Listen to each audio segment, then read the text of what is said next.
To create a new 10-year account on the same device, you can start by accessing the application through your App Store or by searching for it on the web. Once you've found it, you can proceed to set up a new account and complete the verification processes. If you already have the app installed on your device, you can uninstall it and then reinstall it to create a new account. Alternatively, you can clear your phone's cache and browsing data to remove any existing cookies and data that may affect the new account. After reinstalling the app, you can create a new account during the setup process. If you don't want to uninstall and reinstall the app, you can switch between accounts by locating the Accounts option, usually found at the top right part of the screen.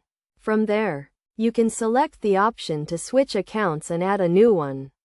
This will allow you to access all the features of the application with your new account. Once you've set up your new account, you can use it to access all the features and functionality of the 10-year application.